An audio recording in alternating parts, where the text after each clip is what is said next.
Hello dear students, welcome back और YouTube channel study circle 24। Dear students, आज के video में हम देखने वाले हैं कि फिजिक्स के टॉप 60 एमसीक्यू। ठीक है, ये सारे के सारे जो एमसीक्यू होंगे ये इंपॉर्टेंट होंगे। इससे पहले भी जो मैंने कराया उसको एक बार फिर से हम रिवाइज भी करा दे रहे हैं। ठीक है, तो चलिए वीडियो को स्टार्ट करें। फर्स्ट क्वेश्चन देख लीजिए आपके पास। फर्स्ट क्वेश्चन क्या है आपके पास? विद्युत क्षेत्र की तीव्रता का विमीय सूत्र पूछा है, dimensional formula of electric intensity field. ठीक है, तो अब इलेक्ट्रिक फील्ड का यहाँ पास दो डायमेंशनल फॉर्मूला है, वो क्या होगा? देखिए ऑप्शंस आपके पास M L T the power -3 A inverse, और बी ऑप्शन है M L square T -2 and A inverse, and third option है M L T the power 3 A, और नेक्स्ट लास्ट ऑप्शन है M L T the power -3 A. ठीक है, तो इसका correct answer क्या हो जाएगा? Option number A. ठीक है, नेक्स्ट है द्विध्रुव आघूर्ण की दिशा होती है ना। तो याद रखिए यहाँ पास पहला ऑप्शन दे रखा है कि धन आवेश से ऋण आवेश की ओर, ऋण आवेश से धन आवेश की ओर, ए और बी दोनों, या फिर इनमें से कोई नहीं। तो इसका करेक्ट आंसर क्या होगा? ऑप्शन नंबर बी, ऋण आवेश से धन आवेश की ओर। नेक्स्ट अगला प्रश्न देख लीजिए आप। क्वेश्चन आपके पास है कि रैखिक आवेश के कारण आर दूरी पर तीव्रता होगी तो कितना होगी? दूरी आर के व्युत्क्रमानुपाती, दूरी आर के व्युत्क्रमानुपाती होता है।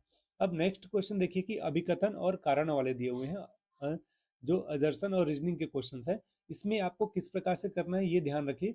इस बार हो सकता है कि ये प्रश्न आए, मतलब इस प्रकार की कोई ना कोई एक प्रश्न पूछा जाएगा। तो देखिए क्या दिया है, अभिकथन दिया हुआ कि गॉस का नियम किसी बंद सतह के लिए सत्य है, चाहे आकार या आकृति कैसी भी हो। ठीक है, और इसका कारण क्या दिया है कि गॉस का नियम कूलम के नियम में निहित दूरी पर विक्रम वर्ग निर्भरता पर आधारित है। तो अब देखिए इसका स्टेटमेंट तो सही है और इसका रीजन भी सही है।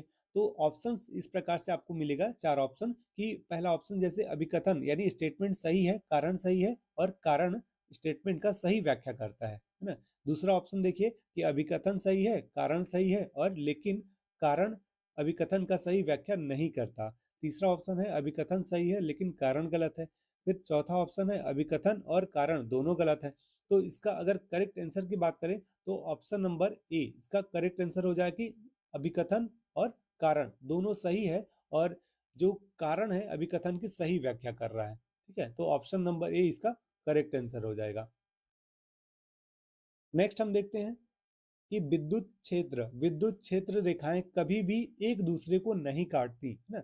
इसका रीजन देखिए, यदि वे काटती हैं तो कटान बिंदु पर विद्युत क्षेत्र की दो दिशाएं होंगी जो कि असंभव है। ये आपने इसका इसमें जो विद्युत क्षेत्र की रेखाओं का गुण पढ़ा होगा ना, उसमें ये प्रॉपर्टी दिया हुआ है। तो इसका मतलब कि ये अभिकथन और कारण ये दोनों सही है ना। तो ऑप्शन नंबर ए ही इसका करेक्ट आंसर हो जाएगा। डियर स्टूडेंट, यदि आप चैनल पर नए हैं तो चैनल को सब्सक्राइब कर लीजिएगा, साथ ही बेल आइकन का बटन जरूर प्रेस करें जिससे कि आपको लेटेस्ट वीडियो की अपडेट लगातार मिलती रहे। नेक्स्ट देखते हैं। नेक्स्ट क्वेश्चन है आपके पास कि 10 माइक्रोफैरड के 5 संधारित्र समांतर क्रम में जुड़े हैं तो परिणामी धारिता होगी, है ना। तो इसको मैंने जो मॉडल पेपर का है उस वीडियो में पूरा एक्सप्लेन करके बताया हुआ है। तो इसका करेक्ट आंसर क्या होगा? 50 माइक्रोफैरड होगा। अगले क्वेश्चन की तरफ देखें तो क्वेश्चन है आपके पास, संधारित्र का यूज कंप्यूटर में किस उद्देश्य के लिए किया जाता है? तो याद रखिएगा मेमोरी को संग्रहित करने के लिए किया जाता है। फिर है रेडियो सेट में किस प्रकार का संधारित्र प्रयुक्त किया जाता है? तो परिवर्ती समांतर पट संधारित्र प्रयुक्त किया जाता है। नेक्स्ट क्वेश्चन है आपके पास कि एक तांबे के तार की लंबाई अगर खींचकर दोगुनी कर दी जाए तो उसकी जो रेजिस्टिविटी है, प्रतिरोधकता है, उस पर क्या प्रभाव पड़ेगा या क्या होगा? तो ऑप्शन है अपरिवर्तित रहेगा, दोगुनी हो जाएगी, आधी होगी, या चार गुनी। तो इसका करेक्ट आंसर क्या होगा? ऑप्शन नंबर ए, अपरिवर्तित होगा। नेक्स्ट एक और क्वेश्चन देखिए आप, अजर्सन रीजनिंग रीजनिंग से ही रिलेटेड, अभिकथन और कारण से रिलेटेड। तो पूर्ण आंतरिक परावर्तन तब होता है जब प्रकाश सघन माध्यम से विरल माध्यम में जाता है। तो इसका कारण क्या है कि पूर्ण आंतरिक परावर्तन के लिए आपतन कोण का मान क्रांतिक कोण से अधिक होना चाहिए। ये बिल्कुल सत्य है। तो इसका मतलब ये ऑप्शन नंबर ए ही सही होगा कि इसका स्टेटमेंट भी सही है और कारण भी सही है, और कारण जो है वो स्टेटमेंट का सही व्याख्या कर रहा है। ठीक है, तो इस प्रकार से अभिकथन और रीजनिंग वाले क्वेश्चंस इस बार चांसेस है 2026 के एग्जाम में आने के लिए। डियर स्टूडेंट्स, आप लोगों से मेरी एक रिक्वेस्ट है कि आप लोग किसी भी क्वेश्चंस को छोड़िएगा नहीं, सारे क्वेश्चंस को आप अटेम्प्ट करिएगा, क्योंकि याद रखिए ब्लैंक पेज में नंबर पॉसिबल नहीं है। जब हम लोग कॉपी चेक करते हैं तो ब्लैंक पेज पे हम किसी भी प्रकार से नंबर कोई भी टीचर नहीं दे सकता है ना। तो याद रखिएगा, अगर जो क्वेश्चंस नहीं बन रहे हैं तो आप उस क्वेश्चंस को देखिए किस चैप्टर का है और उस चैप्टर से आप रिलेट करिए ना। और उस चैप्टर के जो भी आपने कॉन्सेप्ट पढ़े हैं उसके अकॉर्डिंग, उससे आप मिलता जुलता आप उसको लिखिए, लिखने की कोशिश करिए। कम से कम 2 से 3 लाइन उसके बारे में, आप जितना जानते हैं, जो चीजें जानते हैं आप उसको लिखिए, ठीक है। एक चीज और, जैसे कि अगर आप कभी आपको कभी किसी क्वेश्चन में अगर डाउट होता है, एक बार आप आधे से अधिक लिख लेते हैं और फिर आप क्या करते हैं, उसको काट देते हैं, है ना? ऐसी गलती नहीं करना है आपको, राइट। क्योंकि होता क्या है कि उसके कुछ स्टेप सही रहते हैं, अगर आप नहीं काटेंगे तो वो स्टेप के मार्क्स मिल जाएंगे। आप सोचते हैं बाद में करेंगे और बाद में टाइम नहीं मिल पाता है, ठीक है। तो अगर आपने काट दिया तो वो चेक नहीं होगा, ध्यान रखिएगा, तो उसके नंबर नहीं मिलेंगे। अगर भले से आपने आधा ही किया है, उसके 2 ही 3 स्टेप सही हैं तो उसके मार्क्स मिलेंगे, तो इसलिए उसको काटिएगा नहीं जब तक कि आप उसको श्योर अच्छी तरह से दोबारा लिख नहीं लेते हैं, ठीक है। ओके, चलिए अब नेक्स्ट आगे के क्वेश्चन देखेंगे हम।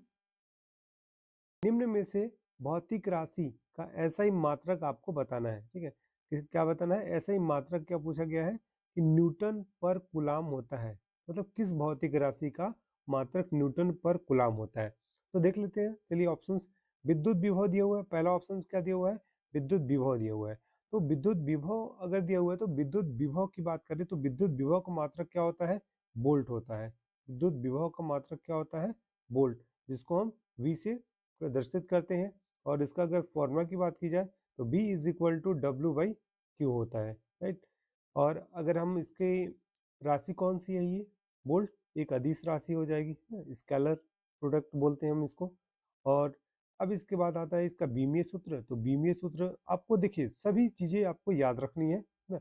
मैं साथ में आपको ये भी बता रहा हूँ कि इसमें से क्वेश्चंस कैसे पूछे जा सकते हैं। तो इसका बीमीय सूत्र क्या हो जाएगा, ml² T⁻³ और A-1 हो जाएगा, ठीक है। ओके, तो इस प्रकार से ये विद्युत विभव, तो विद्युत विभव का तो होगा नहीं, लेकिन विद्युत विभव की ये सारी चीजें आपको याद रखना है, ठीक है। कि विद्युत विभव का मात्रक वोल्ट होता है, उसका फॉर्मूला W/Q होता है। W क्या है, कार्य, और Q आवेश है, यह एक अदिश राशि है। इसका बीमीय सूत्र आपके पास ml² T-3 A-1 होता है, और अपॉन ये, तो ये आपको याद रखना है, ठीक है।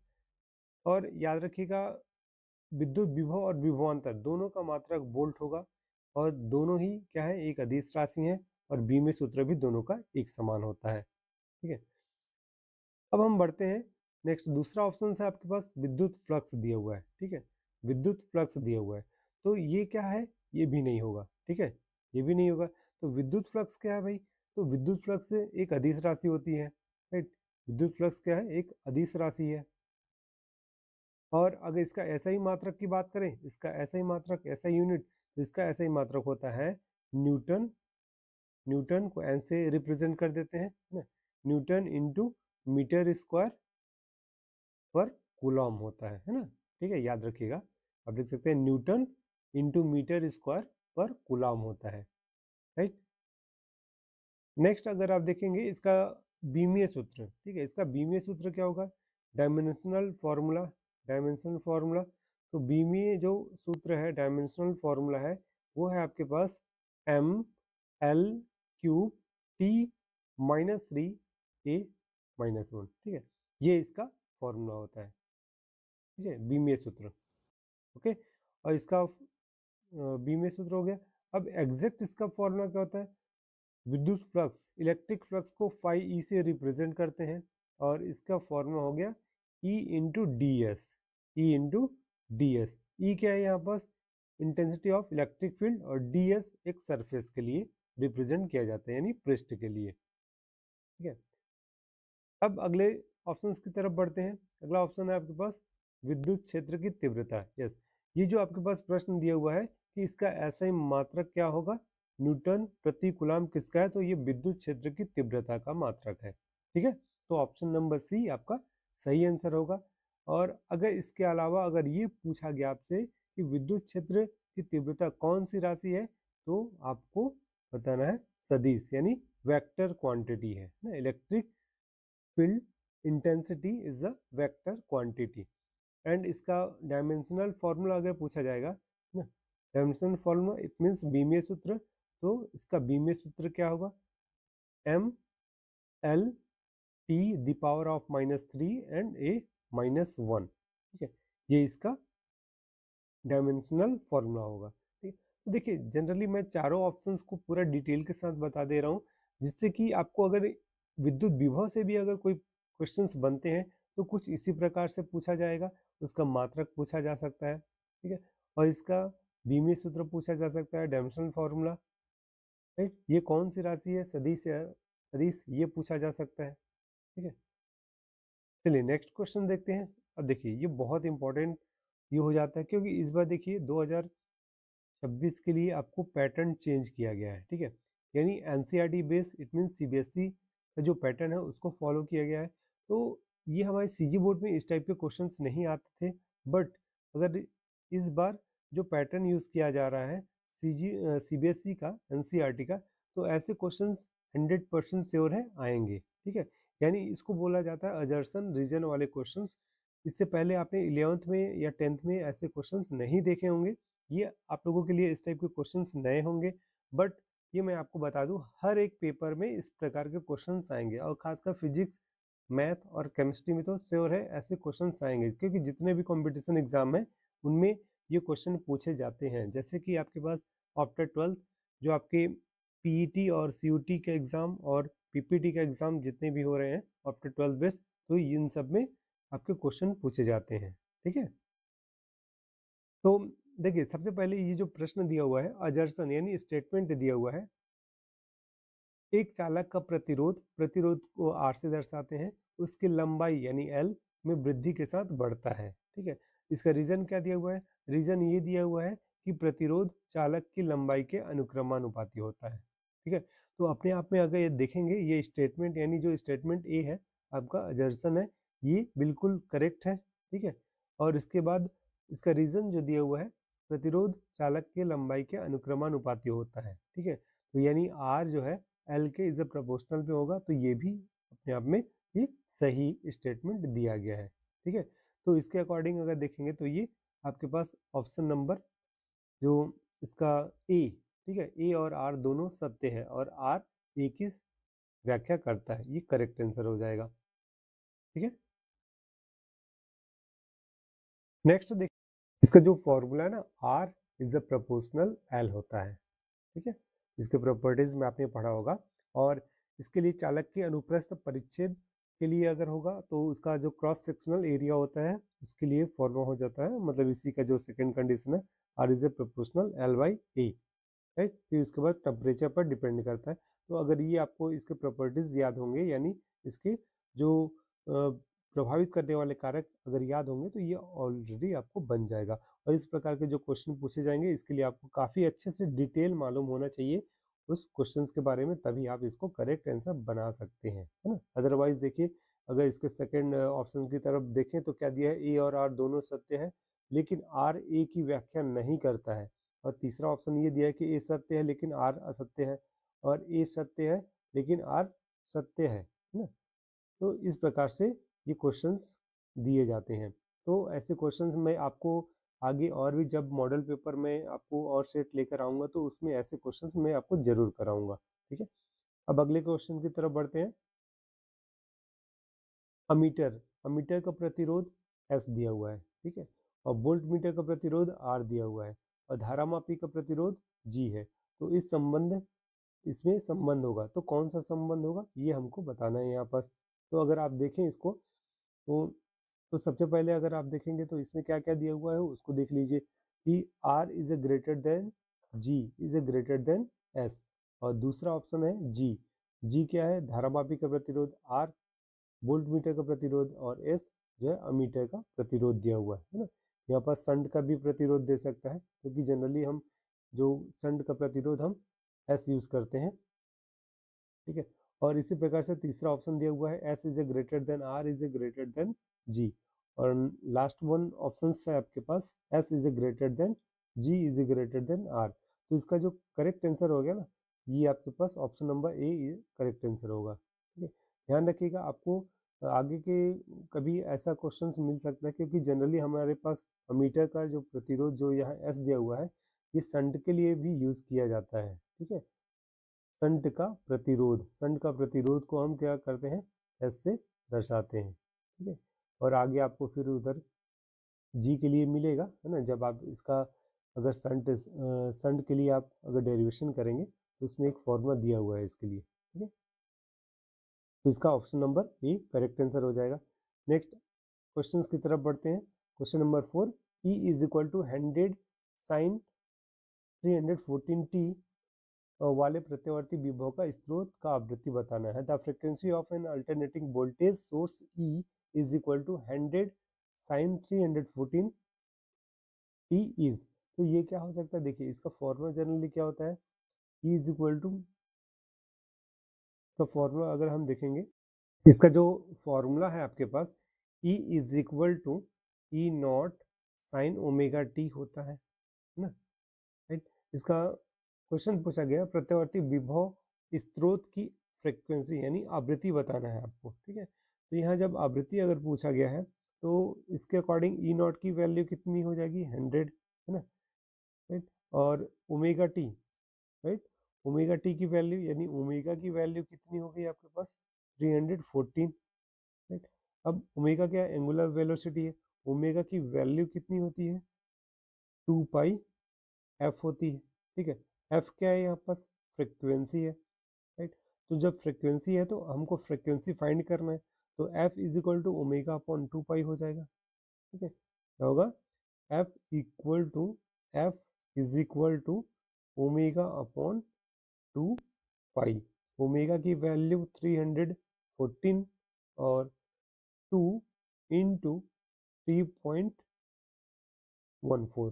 ठीक है, ये हो गया आपके पास पाई की वैल्यू। तो ये तो आपके पास कैंसिल हो जाएगा, ये डेसिमल को जब रिमूव करेंगे तो अपॉन 100, और 100 ऊपर हो जाएगा तो क्या हो जाएगा, 100 अपॉन 2, तो डिवाइड कर दीजिए, आएगा 50 hertz. Frequency always will be unit hertz.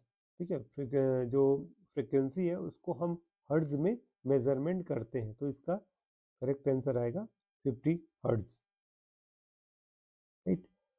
Next देखते हैं, अब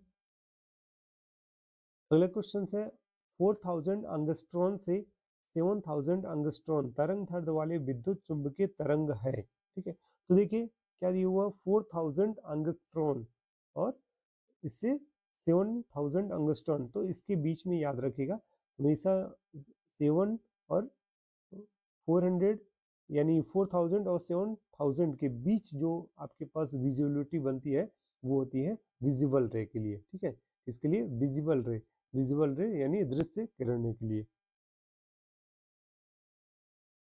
इसी प्रकार से इनमें से ना क्वेश्चन इसी प्रकार से ही पूछा जाएगा, एक्स किरणें या फिर ये गामा किरणें या फिर एक्स किरणें, इसके गुण पूछे जाते हैं, इसके तरंग दैर्ध्य पूछे जाते हैं, परावैंगनिक किरणों के गुण पूछा जाएगा, इसके तरंग दैर्ध्य पूछे जाएंगे, और खासकर इन सब के यूजेस पूछे जाते हैं। ठीक है, तो आप सब खासकर गामा किरणें, एक्स किरणें और परावैंगनिक किरणों के गुण याद रखिएगा, यानी प्रॉपर्टीज पूछा जाता है, तो उसको भी आपको याद करना है। अब नेक्स्ट अगला प्रश्न देख लीजिए, आप यहाँ पास क्या दिया हुआ है कि the lens formed by the combination of lens with focal length of 10 centimetre and 15 centimetre will be. तो यहाँ पास दिया हुआ है 10 सेंटीमीटर फोकस दूरी और 15 सेंटीमीटर वाले फोकस दूरी के संयोजन से बनने वाले लेंस का संयोजन से बनने वाला लेंस होगा, मतलब वो कौन सा लेंस होगा ये आपको पूछा गया है। तो याद रखिएगा कंबाइन लेंस क्या होता है, 1/f is equal to 1/f1 plus 1/f2, ये होता है, इसका फॉर्मूला होता है। तो ये किसके लिए यूज होता है, ये जनरली हम यूज करते हैं कॉन्वेक्स लेंस के लिए। ठीक है, तो इसका जो फॉर्मूला होता है ना, कॉन्वेक्स लेंस क्या होता है, दो गोलीय पृष्ठों से मिलकर बना होता है ना, यानी कुछ इस प्रकार से इसका ये देखिए इसका डायग्राम कुछ इस प्रकार से होता है, ठीक है। तो इसके दो पृष्ठ होते हैं, ए बी और सी डी, राइट। ये क्या होता है, ये बीच में मोटा होता है और किनारों पर किनारों पर पतला होता है, बीच में मोटा होता है इसका थिकनेस। और अगर बात करें अवतल लेंस का, तो अवतल लेंस क्या होता है कि बीच में पतला होता है और किनारों पर मोटा होता है, ये इसकी पहचान है, ठीक है। नेक्स्ट देखते हैं, अगले प्रश्न की तरफ बढ़ते हैं। साबुन का बुलबुला रंगीन दिखता है, साबुन का बुलबुला रंगीन दिखता है, मतलब a soap bubble appears coloured due to, किसके कारण होता है, तो ऑब्वियसली इंटरफेरेंस के कारण होता है, यानी व्यतिकरण के कारण होता है। विवर्तन क्या होता है, विवर्तन एक तीक्ष्ण, यानी एक तीक्ष्ण बिंदु या फिर ऐसे छोटी सी जगह से प्रकाश का मुड़ना, वो विवर्तन कहलाता है। पोलराइजेशन ये भी अलग है आपका, अपवर्तन ये भी अलग है, ठीक है। तो याद रखिएगा, साबुन का जो रंगीन बुलबुला है, जो रेनबो दिखाई देते हैं, वो किसके कारण दिखाई देते हैं, इंटरफेरेंस के रीजन के कारण दिखाई देते हैं, यानी व्यतिकरण के कारण। नेक्स्ट अगला प्रश्न देखिए, अगला प्रश्न है आपके पास, प्रकाश विद्युत धारा बढ़ती है ना, प्रकाश विद्युत धारा बढ़ेगी, it means the photo electric current will increase. तो कहाँ इंक्रीज हो सकता है, तो यहाँ पर देखिए ऑप्शंस क्या, आपतित प्रकाश की तीव्रता बढ़ाने पर, फिर आपतित प्रकाश की तीव्रता घटाने पर, फिर आपतित प्रकाश की आवृत्ति बढ़ाने पर, या फिर आपतित प्रकाश की आवृत्ति घटाने पर, राइट। तो इसका जो करेक्ट आंसर हो जाएगा, ध्यान रखिएगा, कि आपतित प्रकाश की तीव्रता बढ़ाने पर। ऑप्शन नंबर ए जो है इसका करेक्ट आंसर हो जाएगा, ठीक है। Option number A is a correct answer, right. Next देखते हैं, नेक्स्ट क्वेश्चन से आपके पास मिलेगा क्वेश्चन नंबर 9। क्वेश्चन नंबर 9 है 92 यूरेनियम 238, यूरेनियम 238 92 में न्यूट्रॉनों की संख्या क्या होगी, ठीक है। न्यूट्रॉनों की संख्या पूछा गया है, तो यहाँ पर हमारे पास न्यूट्रॉनों की संख्या, नंबर ऑफ न्यूट्रॉन्स, तो इसके लिए क्या करेंगे, अब देखिए इसमें जो यूरेनियम है, यूरेनियम 238 क्या दिया है, 238, तो 238 और इसके बाद यहाँ पास 92 है ना, तो ये क्या है आपके पास, मास, ठीक है। तो ये इसमें दो चीजें मिलेगा, एक एटॉमिक नंबर मिलेगा और एक मास मिलेगा। तो द्रव्यमान संख्या क्या है 238 और एटॉमिक परमाणु संख्या, एटॉमिक नंबर 92 है। तो इसको जनरली हम जब अप्लाई करेंगे तो क्या करेंगे, नंबर ऑफ न्यूट्रॉन्स अगर फाइंड करना है अपने को, नंबर ऑफ न्यूट्रॉन्स, तो क्या करना है, मास मास नंबर और फिर एटॉमिक नंबर को, दोनों को माइनस कर देना है। इट मीन्स 238 माइनस 92 करेंगे, 8 में 2 को माइनस करेंगे, कितना आएगा आपके पास 6 आएगा, और इसके बाद यहाँ पास बचा आपके पास 13, यहाँ कैरी लेकर 13 में 9 को माइनस करेंगे तो क्या बचेगा आपके पास, 4 बचेगा, और यहाँ 1 बचेगा, तो 146, option number C is a correct answer, ठीक है।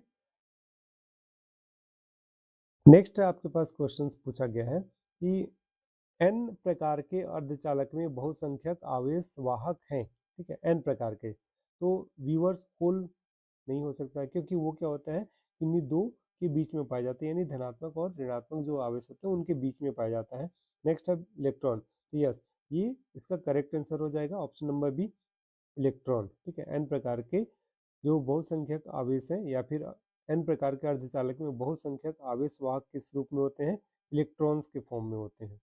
पहला क्वेश्चन है आपके पास कि आर त्रिज्या, ठीक है, क्या है, आर त्रिज्या के खोखले गोलाकार चालक के अंदर विद्युत क्षेत्र की तीव्रता होती है, ठीक है। तो देखिए पहले नंबर में ऑप्शन दिया हुआ है 1/4πε0 Q/r², आर यहाँ त्रिज्या है, और दूसरे में दिया है 1/4πε0 Q/r, और तीसरा ऑप्शन है शून्य, जीरो और कांस्टेंट, नियत, ठीक है। तो इसका इसमें बोला गया है कि एक अगर खोखला गोलाकार है चालक के अंदर, तो ध्यान रखिएगा कभी भी किसी भी खोखले गोले चालक के अंदर जो है विद्युत क्षेत्र की जो तीव्रता होती है ना, ई बराबर हमेशा क्या होता है, 0 होता है।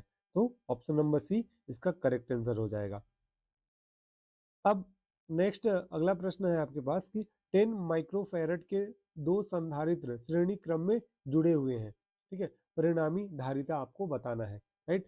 तो इसमें दो 10 माइक्रोफैरड के दो जो संधारित्र हैं वो किस में जुड़े हुए हैं, श्रेणी क्रम में जुड़े हैं, ठीक है, इसमें श्रेणी क्रम में, राइट। तो इस प्रकार से आप यहाँ पर श्रेणी क्रम हम दिखा सकते हैं, है ना। तो इस प्रकार से 10 माइक्रोफैरड है, 10 माइक्रोफैरड ऊपर में भी है और नीचे में भी है। तो यहाँ से श्रेणी क्रम में उसका परिणामी धारिता यानी परिणामी धारिता C बताना है। तो इसके लिए जब श्रेणी क्रम में अगर जुड़े हुए हैं तो उन दोनों को आपको ऐड करना है, और ऐड करके हम कितना ला सकते हैं वो देख लीजिए आप। तो यहाँ पास आ जाएगा कुछ इस प्रकार से इसको हम सॉल्व करेंगे, क्योंकि इसका फॉर्मूला क्या होता है, 1/c is equal to 1/c1 plus 1/c2 इसका फॉर्मूला होता है, ठीक है। अब इस फॉर्मूले के हेल्प से हम क्या करना है, अब उसको सॉल्व कर लेंगे। तो अब C1 C2 की वैल्यू कितनी है, 1/10 माइक्रोफैरड प्लस 1/10, दोनों का आप एलसीएम ले लीजिएगा, 10 आ जाएगा, 1 प्लस 1 को ऐड कर देंगे, 2 आएगा, 2 1 जा 2, 2 5 जा 10, ठीक है।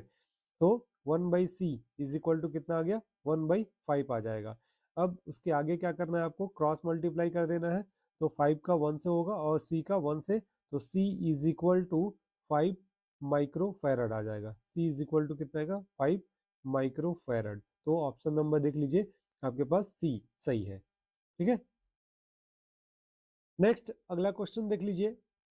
अगला नेक्स्ट क्वेश्चन है आपके पास, एक तांबे के तार की, और अगर आप इंग्लिश मीडियम का अगर आपको वीडियो चाहिए तो उसे भी आप कमेंट करके बता सकते हैं, हम जल्द इंग्लिश मीडियम का भी लेकर वीडियो आ जाएंगे, ठीक है। तो नेक्स्ट देख लीजिए, एक तांबे के तार की लंबाई, मतलब एक कॉपर वायर है, उसकी लेंथ खींचकर डबल कर दिया जाए तो उसकी प्रतिरोधकता रेजिस्टिविटी आपको बतानी है ना। तो क्या होगा, अपरिवर्तित रहेगा, 2 गुनी हो जाएगी, आधी हो जाएगी, 4 गुनी हो जाएगी। तो इसका करेक्ट आंसर अगर हम देखें तो यहाँ पास करेक्ट आंसर होगा इसका अपरिवर्तित, मतलब कोई चेंजेस नहीं होगा, ठीक है। क्या होगा, कभी भी एक तांबे के तार की लंबाई को खींचकर अगर आप 2 गुना बढ़ा दिया जाए तो उसकी जो रेजिस्टिविटी है ना वो कभी चेंज नहीं होती है, रेजिस्टिविटी वही रहेगी, ठीक है। अगर यहाँ लंबाई पूछता है ना, तो वो हम बता सकते थे कि कुछ परिवर्तित हो सकती थी। अब नेक्स्ट अगला प्रश्न देखिए, क्वेश्चन है आपके पास कि चित्र में प्रदर्शित धारावाही तार के कारण O पर चुंबकीय क्षेत्र की तीव्रता आपको बतानी है। तो यहाँ पास जो किसके कारण, धारावाही तार के कारण, है ना, ये O पर, तो O कहाँ हो जाएगा, यहाँ पास, ठीक। O पर चुंबकीय क्षेत्र की तीव्रता आपको बतानी है। तो यहाँ पास अगर हम देखें एम्पियर के परिपथीय नियम का यूज कर लें, या फिर यहाँ पास जो ऑप्शन दिया है कि mu not I upon 4r ऊर्ध्वाधर नीचे की ओर, है ना, और mu not I upon 4r ऊर्ध्वाधर ऊपर की ओर। तो यहाँ पास नेक्स्ट दो ऑप्शन और है आपके पास, वो भी देख लीजिए। अगला ऑप्शन है यहाँ पास कि mu naught upon 4 pi I upon R ऊर्ध्वाधरता नीचे की ओर, और mu naught upon 4 pi I upon R ऊर्ध्वाधरता ऊपर की ओर, ठीक है। तो यहाँ पर डायग्राम के अकॉर्डिंग अगर हम देखें तो इसका जो करेक्ट आंसर होगा ये ऑप्शन नंबर ए इसका करेक्ट आंसर हो जाएगा, ठीक है, ऊर्ध्वाधर नीचे की ओर, क्योंकि ये इस प्रकार से अगर आएगा तो ये क्या होगा, ऊर्ध्वाधर नीचे की ओर हो जाएगा। चुंबकीय क्षेत्र बी की तीव्रता यानी बी पूछा गया है। नेक्स्ट अगला प्रश्न देख लीजिए, प्रश्न है आपके पास, चुंबकीय प्रकृति का मान ऋणात्मक होता है कब, केवल लौह चुंबकीय पदार्थ में, केवल प्रतिचुंबकीय पदार्थ, केवल अनुचुंबकीय पदार्थ, और ये सभी। तो इसका करेक्ट आंसर क्या हो जाएगा, ओनली फॉर प्रतिचुंबकीय, ठीक है, तो केवल प्रतिचुंबकीय पदार्थ में।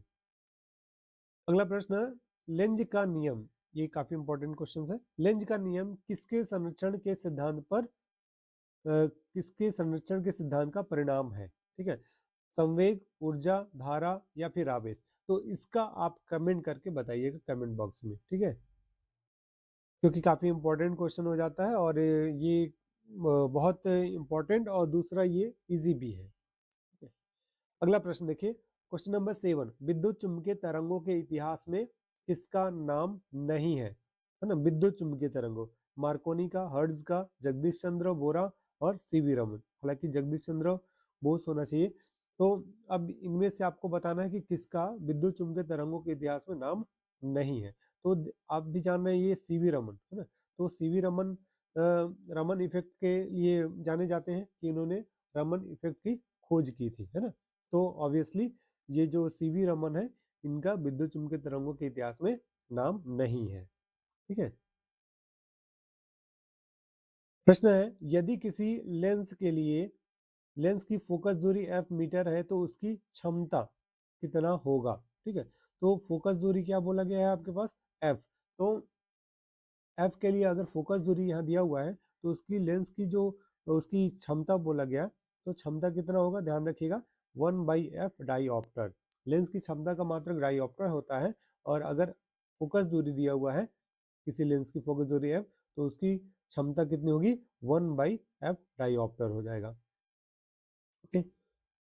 अगला प्रश्न देखिए, प्रश्न है आपके पास, साबुन का बुलबुला सूर्य के प्रकाश में रंगीन दिखता है, इसका कारण क्या है। ठीक है। तो कोई भी जो बबल्स सूर्य के प्रकाश में जब अगर वो कलरफुल दिखता है यानी रंगीन, यानी उसमें जो रेनबो कलर दिखाई देते हैं वो किसके कारण दिखाई देते हैं। ऑप्शन है आपके पास, पोलराइजेशन मतलब ध्रुवण, विवर्तन डिफ्रैक्शन, वर्ण विक्षेपण दिया हुआ और व्यतिकरण दिया हुआ है। ठीक है। तो इसका मुख्य जो कारण होगा वो होगा व्यतिकरण। ठीक है। व्यतिकरण के कारण जो है वो क्या होता है, उसके बबल्स में रंगीन कलर दिखाई देते हैं आपको। अगला प्रश्न है आपके पास, जब शुद्ध SI मतलब सिलिकॉन में बोरान की डोपिंग करते हैं तो धारा का प्रवाह कैसा होता है।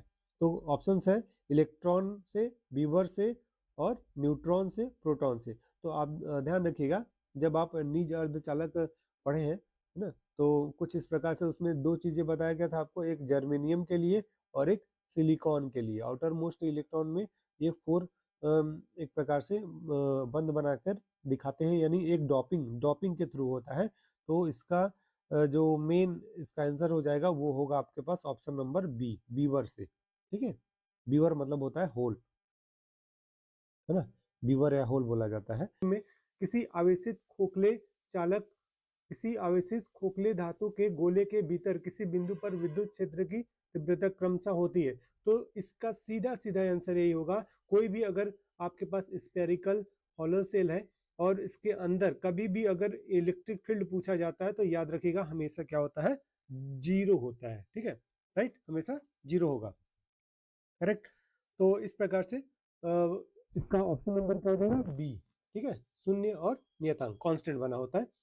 नेक्स्ट सेकंड देखिए कि ताप बढ़ने के साथ अर्धचालक की, ये अर्धचालक दिए हुए, यहाँ सेमीकंडक्टर अर्धचालक होगा, अर्धचालक का प्रतिरोध। ठीक है, ताप बढ़ने के साथ अर्धचालक का जो प्रतिरोध है उसमें क्या परिवर्तन होता है। तो आपके पास ऑप्शन है, स्थिर रहता है, फिक्स्ड रहता है मतलब बढ़ता है, इंक्रीज होता है, घटता है, डिक्रीज होता है, या फिर अर्धचालक पर निर्भर करता है, या फिर डिपेंड ऑन सेमीकंडक्टर। तो इसका सही आंसर क्या होगा, अगर कभी भी टेम्परेचर जब बढ़ेगा ना तो ध्यान रखिएगा अर्धचालक का जो रेजिस्टेंस है ये क्या होगा, डिक्रीज होता है ना, नेगेटिव मतलब वहां पर कम होगा कहने का मतलब। ठीक है, ऑप्शन नंबर सी इसका करेक्ट आंसर हो जाएगा। नेक्स्ट देखिए, एक गतिमान स्वतंत्र आवेश उत्पन्न होता है, क्या पूछा गया है, एक गतिमान स्वतंत्र आवेश, स्वतंत्र आवेश, आवेश मतलब क्यों पूछा गया है। ठीक है, उत्पन्न होता है तो किसमें, चुंबकीय क्षेत्र में। ठीक है, केवल स्थिर विद्युत क्षेत्र में, स्थिर विद्युत और चुंबकीय क्षेत्र में, अगला ऑप्शन है इनमें से कोई नहीं। तो देखिए इसका आंसर क्या हो जाएगा, स्थिर विद्युत क्षेत्र और चुंबकीय क्षेत्र दोनों में होगा। ठीक है, केवल ऐसा नहीं है कि केवल चुंबकीय क्षेत्र में ही होता है और क्या, या फिर स्थिर विद्युत में। ठीक है, आवेश दोनों में पाए जाएंगे, बट एक प्रकार से अगर देखेंगे तो दोनों में। तो ऑप्शन नंबर सी इसका करेक्ट आंसर हो जाएगा। ठीक है, यहाँ पास विद्युत क्षेत्र बोला गया है, विद्युत क्षेत्र को ई से रिप्रेजेंट करते हैं, और चुंबकीय क्षेत्र बोला गया है उसको वेक्टर बी से रिप्रेजेंट करते हैं, दोनों क्या है, एक सदिश राशि है।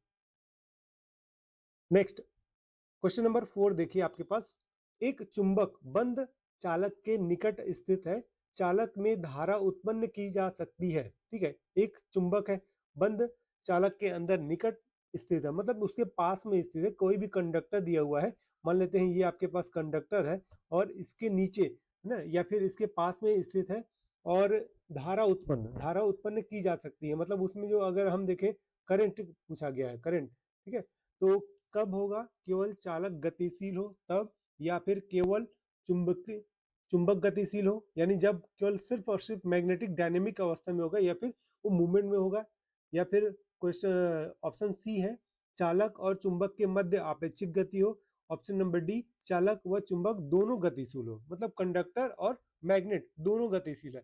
तो अब इसमें इसका जो करेक्ट आंसर होगा वो आपके पास क्या होगा, ऑप्शन नंबर सी, ठीक है, कंडक्टर और मैग्नेट के मध्य जो है वो आपके पास जो मूवमेंट होगा अपेक्षिक गति जिसको कहेंगे, तो ये इसका करेक्ट आंसर हो जाएगा। क्लियर।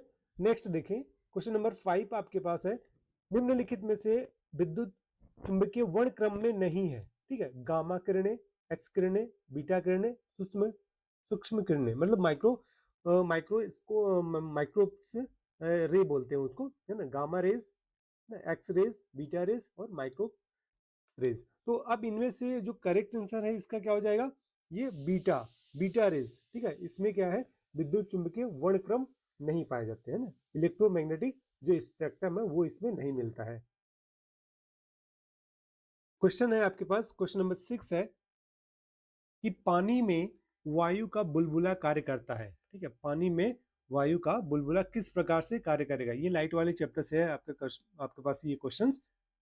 तो देखिए अभिसारी लेंस की तरह, अपसारी लेंस की तरह, अगला ऑप्शन है आपके पास समतल प्लेट की तरह, ये सभी, ठीक है। तो ध्यान रखिएगा, जो वायु वायु का जो बुलबुला है, मतलब जो ये एयर बबल है, ठीक है, एक प्रकार से एयर बबल, उसका किस प्रकार से कार्य करता है, तो ध्यान रखिए इसका जो करेक्ट आंसर होगा ये आपके पास ऑप्शन नंबर सी, ठीक है, ऑप्शन नंबर ये ऑप्शन नंबर बी होगा, अपसारी अपसारी लेंस की तरह, ठीक है, अपसारी अपसारी लेंस, ठीक है, याद रखिएगा कौन सा होगा लेंस, उस लेंस का नाम हम क्या करेंगे, अपसारी लेंस, ठीक है। तो अब इसमें होता क्या है एक्चुअल में, जो पानी में वायु का जो बुलबुला होता है ना, वो एक प्रकार से अपसारी लेंस में लगभग किस प्रकार से होगा, जो आपको एक उभरा हुआ तल हो जाएगा, इस प्रकार जैसे कॉन्वेक्स लेंस में होता है उस प्रकार से, ठीक है, कॉन्वेक्स लेंस का एक जो कॉन्वेक्स लेंस के लिए अगर आप देखेंगे तो दोनों पर जो है बीच में क्या होता है, मोटा होता है और किनारों पर पतला होता है, और अगर उससे आप अगर किताब के जो आपके वर्ड हैं, शब्द हैं, वो आप देखें तो आपको बड़े दिखाई देते हैं, तो इसी प्रकार से ये जो अपसारी लेंस भी है ना, उसी प्रकार से वर्क करता है। अब आगे देखें हम नेक्स्ट क्वेश्चन नंबर 7 पे आते हैं कि प्रकाश विद्युत प्रभाव समर्थन करता है ना, प्रश्न आपके पास दिया हुआ है कि प्रकाश विद्युत प्रभाव समर्थन करता है किसका, कण प्रकृति का, या फिर तरंग प्रकृति का, या दैत्य प्रकृति ड्यूअल नेचर जिसको हम बोलते हैं, या फिर ऑप्शन डी विद्युत चुंबकीय तरंग प्रकृति, ठीक है। तो इसका करेक्ट आंसर क्या होगा, ड्यूअल नेचर, मतलब दैत्य प्रकृति, ठीक है, क्योंकि प्रकाश फोटो इलेक्ट्रिक इफेक्ट पूछा है ना, तो ध्यान रखिएगा ये हमेशा किसके लिए यूज होगा, दैत्य प्रकृति के लिए। नेक्स्ट क्वेश्चन नंबर 8 देख लीजिए, क्वेश्चन नंबर 8 आपके पास दिया है प्रकाश का ध्रुवण निम्न में से किस तरंग में नहीं होगा, ठीक है।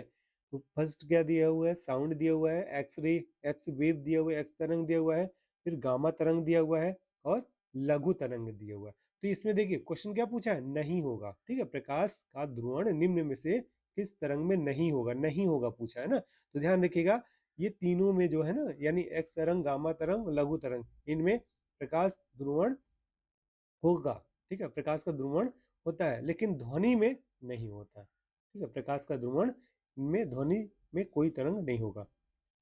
ओके, नेक्स्ट क्वेश्चन देखिए, क्वेश्चन है आपके पास 1 AMU है ना, ठीक है, एस्ट्रोनॉमिकल यूनिट, तो 1 AMU की द्रव्यमान के तुल्य कितनी ऊर्जा होगी, ओके। तो इसमें एनर्जी पूछा गया, तो इसका करेक्ट आंसर है, इसका एग्जैक्ट आंसर आप याद कर लीजिएगा, ठीक है, कि कितना है 931 मेगा इलेक्ट्रॉन वोल्ट, ये करेक्ट इसका आंसर होगा। अब एनर्जी बैंड से क्वेश्चन दिया हुआ है, एक क्वेश्चन नंबर देखिए 10 नंबर, तो 10 नंबर आपके पास क्वेश्चन है वो दिया हुआ है, यहाँ से देख लीजिए, ऊर्जा बैंड अंतराल, ठीक है, ऊर्जा बैंड अंतराल पूछा है, तो ऊर्जा बैंड अंतराल जो पूछा है आप देख सकते हैं ये क्या है, ऊर्जा बैंड अंतराल अधिकतम होता है किस में, पूछा गया है धातुओं में, है ना, अतिचालकों में, या फिर अचालकों में, या फिर अर्धचालकों में। ठीक है, तो इसका करेक्ट आंसर क्या होगा आपके पास, अचालकों में। ठीक है, ये हो गया आपके पास। पहला प्रश्न है आपके पास, एक आवेश क्यू घन के एक कोने पर रखा है और घन के कोने से होकर जाने वाला विद्युत फ्लक्स क्या है, क्यू बाई एप्सिलॉन नॉट है, और क्यू बाई 3 एप्सिलॉन नॉट है, और थर्ड ऑप्शन है क्यू बाई 6 एप्सिलॉन नॉट, और क्यू अपॉन 8 एप्सिलॉन नॉट। ठीक है, तो इसका करेक्ट आंसर क्या हो जाएगा, क्यू अपॉन 8 एप्सिलॉन नॉट होगा। ठीक है, क्योंकि घन दिया हुआ है, घन के 8 एज होते हैं पूरे। नेक्स्ट क्वेश्चन देखिए आप, अगला प्रश्न है आपके पास, दो समांतर प्लेट जिन पर विपरीत आवेश यानी पॉजिटिव चार्ज और माइनस नेगेटिव चार्ज विपरीत आवेश उपस्थित हैं, उनके पृष्ठ आवेश घनत्व सिग्मा है, उसका पृष्ठ आवेश घनत्व क्या है, सिग्मा। इनके मध्य वैद्युत क्षेत्र की तीव्रता का मान बताना है, यानी वैद्युत क्षेत्र की तीव्रता क्या होती है, ई होती है ना। वैद्युत क्षेत्र की तीव्रता का एक सदिश राशि है, तो ई से दर्शाते हैं, वेक्टर ई से। तो यहाँ पास इसका तीव्रता का मान आपको यहाँ बताना है, तो इसका करेक्ट आंसर क्या होगा, सिग्मा अपॉन एप्सिलॉन नॉट होगा, है ना। ऑप्शन नंबर सी जो है, सिग्मा अपॉन, सिग्मा क्या पृष्ठीय आवेश घनत्व है, एप्सिलॉन नॉट यहाँ पास निरपेक्ष विद्युतशीलता बोलते हैं इसको, है ना, परमिबिलिटी ऑफ इसको कांस्टेंट। नेक्स्ट देखेंगे हम यहाँ पास अब अगला प्रश्न, क्वेश्चन नंबर थर्ड देख लीजिए। क्वेश्चन नंबर थर्ड है, मीटर सेतु मीटर सेतु निम्न में से किस सिद्धांत पर काम करता है, काफी इंपॉर्टेंट प्रश्न हो जाता है ये, किरचॉफ के सेतु और न्यूटन के सेतु, व्हीटस्टोन सेतु, उपरोक्त सभी। तो इसका करेक्ट आंसर क्या हो जाएगा, व्हीटस्टोन सेतु, है ना, व्हीटस्टोन ब्रिज। ओके, नेक्स्ट अब अगला क्वेश्चन देखिए। अच्छा हाँ, एक चीज और ध्यान रखिएगा इसमें, व्हीटस्टोन सेतु तो है, इसके अलावा अगर आप देखेंगे तो किरचॉफ के नियम पे भी आधारित है ना, लेकिन इसका एक करेक्शन करिए आप, क्योंकि किरचॉफ के नियम भी पालन किया जाता है। न्यूटन के सेतु तो ये आपने नहीं सुना होगा, है ना, न्यूटन के सेतु का आपने ये नहीं सुना है, लेकिन इसमें ये प्रयोग होता है, ध्यान रखिएगा, है ना। और व्हीटस्टोन सेतु दिया हुआ है, राइट।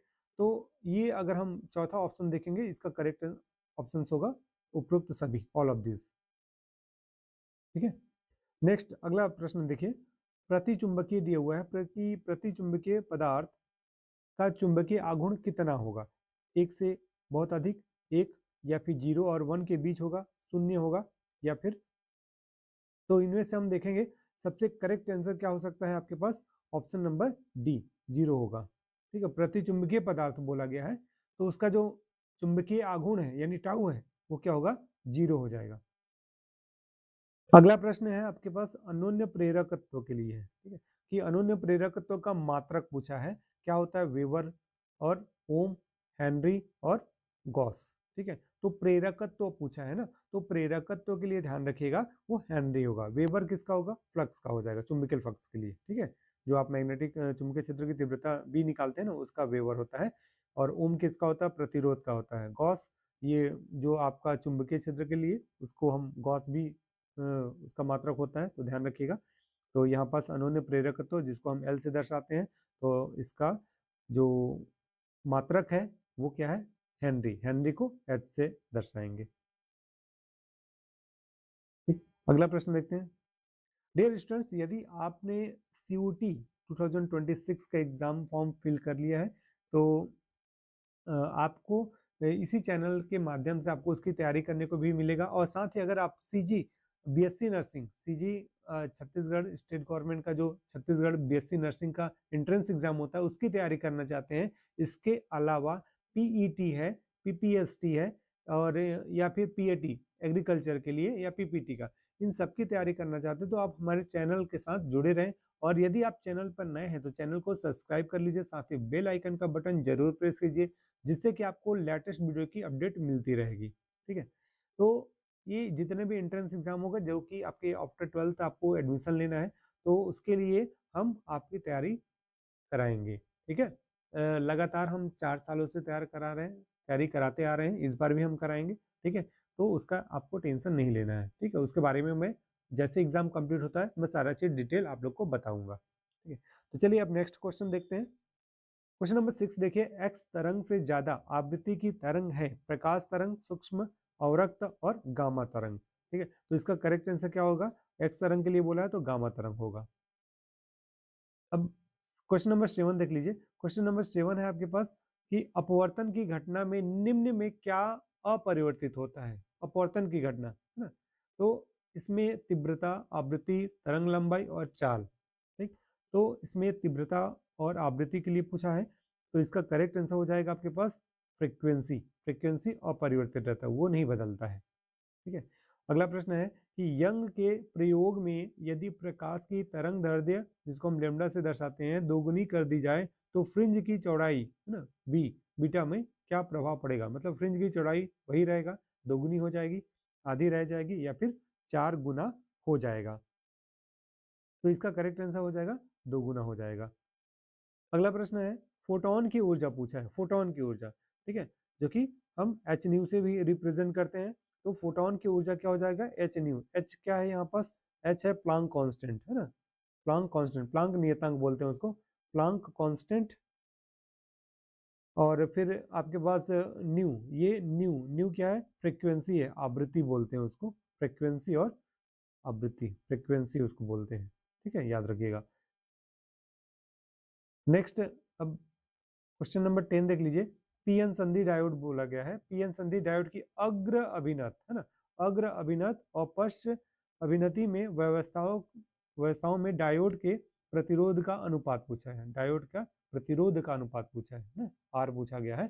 तो यानी आप देखेंगे इसका जो अग्र बायस होता है इस प्रकार से बनेगा ग्राफ, और पश्च बायस का इस प्रकार से बनता है। ठीक है, तो इस प्रकार से जो इसमें ग्राफ है वो प्रेजेंट करना पड़ता है। हालांकि ये तो ऑब्जेक्टिव क्वेश्चन है, तो आप इसका डायरेक्ट इसका आंसर देंगे तो इसका करेक्ट आंसर अगर आप देखेंगे तो ऑप्शन नंबर ए 10⁻⁻4 और रेशियो 1 होगा। ठीक है, ये इसका करेक्ट आंसर हो जाएगा।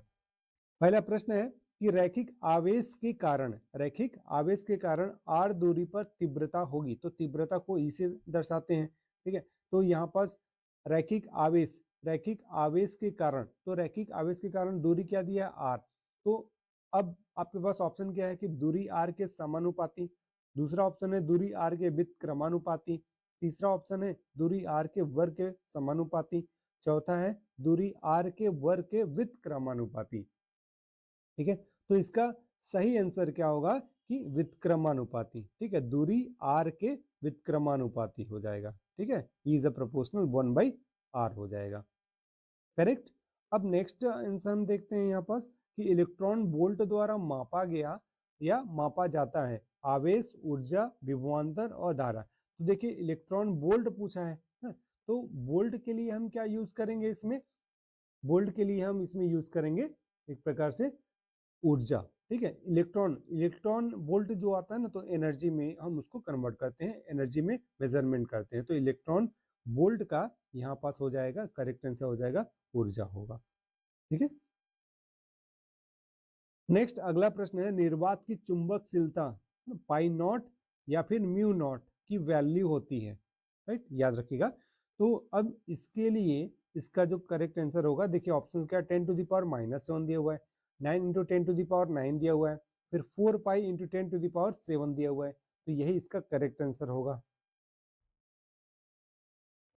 अब आपके पास अगला प्रश्न है, प्रश्न आपके पास है कि प्रतिघात का मात्रक पूछा है। ठीक है, तो प्रतिघात पूछा है तो प्रतिघात का मात्रक क्या हो जाएगा आपके पास? ओम हो जाएगा। ठीक है, प्रतिघात का मात्रक ओम हो जाएगा। राइट, अब यहाँ पास अगर फैराडे की बात करें तो संधारित्र का मात्रक फैराडे होता है। महो, इसी का ओम इनवर्स है ना, या फिर महो भी बोला जाता है। तो एक प्रकार ओम इनवर्स यानी चालकता के लिए। एम्पियर क्या होता है? आपके पास विद्युत धारा का मात्रक होता है। अगला, अब देखिए प्रश्न है आपके पास क्वेश्चन नंबर 5 देख लीजिए। क्वेश्चन नंबर 5 है, दूर संचार के लिए उपयुक्त विकिरण है ना, एक्स किरण, गामा किरण, सूक्ष्म तरंग और परावैंगनी। तो इसका करेक्ट आंसर क्या होगा? सूक्ष्म तरंग, माइक्रोवेव। नेक्स्ट है, जल और कांच के अपवर्तनांक क्रमशः 4/5 और 3/2 है। तो जल का कांच के सापेक्ष का अपवर्तनांक होगा। ठीक है, जल का कांच के सापेक्ष है ना, वाटर का ग्लास के थ्रू पूछा गया है, रिफ्रैक्टिव इंडेक्स पूछा गया है, तो यहाँ से इसका करेक्ट आंसर हो जाएगा 8/9 होगा। ठीक है, नेक्स्ट देखिए, समतल ध्रुवित प्रकाश के लिए समतल ध्रुवित प्रकाश में कंपन होते हैं परस्पर लंबवत, केवल एक दिशा में, सभी दिशाओं में समान, और फिर ये सभी। ठीक, तो इसका करेक्ट आंसर क्या हो जाएगा, इसमें करेक्ट आंसर देखेंगे तो केवल एक दिशा में होता है ना। समतल ध्रुवित प्रकाश के जो कंपन है वो वाइब्रेशन जो है only for one direction. Next अगला प्रश्न देखिए, प्रश्न है आपके पास, निम्न में से कौन सी घटना प्रकाश की कण को प्रकट करता है, व्यतिकरण, विवर्तन, प्रकाश का विद्युत प्रभाव, या फिर ध्रुवण। तो क्या पूछा है, प्रकाश के कण की प्रकृति है ना, प्रकृति पूछा है, तो प्रकृति के लिए हम क्या यूज करेंगे इसमें, प्रकाश का विद्युत प्रभाव। ठीक है, प्रकाश का विद्युत प्रभाव। ठीक है, फिर अगला प्रश्न है आपके पास कि निम्नतम अवस्था में हाइड्रोजन परमाणु की ऊर्जा -13.6 इलेक्ट्रॉन वोल्ट है, प्रथम उत्तेजित अवस्था में हीलियम प्लस आयन की ऊर्जा होगी। ठीक है, तो इसकी हीलियम की आपको ऊर्जा बताना है, हीलियम प्लस आयन की, तो इसकी जो ऊर्जा होगी वो होगा आपके पास -13.6 इलेक्ट्रॉन वोल्ट, 6 इलेक्ट्रॉन वोल्ट होगा। ठीक है, नेक्स्ट देख लीजिए, पीएन संधि डायोड का विभव प्राचीर निर्भर नहीं करता है ना, अग्र अभिनत डोपिंग घनत्व पर, डायोड आकृति पर, या फिर ताप पर। तो इसका करेक्ट आंसर क्या होगा, डायोड का शेप पर डिपेंड नहीं करता है कि उसकी आकृति कैसी है। ठीक है,